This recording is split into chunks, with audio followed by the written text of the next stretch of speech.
Más información, Quique, que continúa también sobre la misma línea. Saray Mariscal nos preparó una radiografía sobre cómo se está viviendo el desabasto en diversos estados del país. Vamos a verlo. 6 estados de la República se encuentran en crisis de abasto de combustible. La lista inicia con Guadalajara, que tiene 877 estaciones de servicio. De ellas, 500 están afectadas en la zona conurbada del estado. Guanajuato cuenta con 587 estaciones y solo tiene la distribución de la tercera parte de la demanda. Michoacán tiene 441 estaciones, mantiene cierres parciales en 320 de ellas y cierres totales de las gasolineras ajenas a la franquicia de Pemex. Continúa el Estado de México con 978 estaciones de servicio.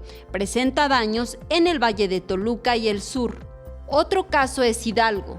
Tiene 288 estaciones. El área afectada es Pachuca, Izmiquilpan, Actopan y Tula. El servicio de gasolina solo es de premium y no cuenta con gasolina regular, mientras que Querétaro, con 264 estaciones de servicio, tiene una afectación de 90 de ellas y padece cierres parciales en la tercera parte de las gasolineras del estado.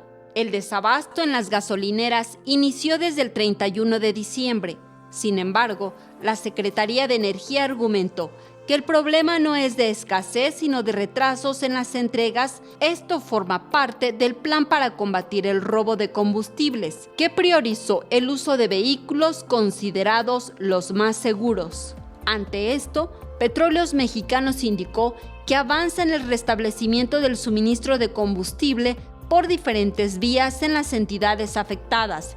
Insiste que a pesar de que se han generado retrasos, hay suficiente combustible para cubrir la demanda, lo que permitirá que el abastecimiento se normalice pronto. Saray Mariscal, 21 Noticias.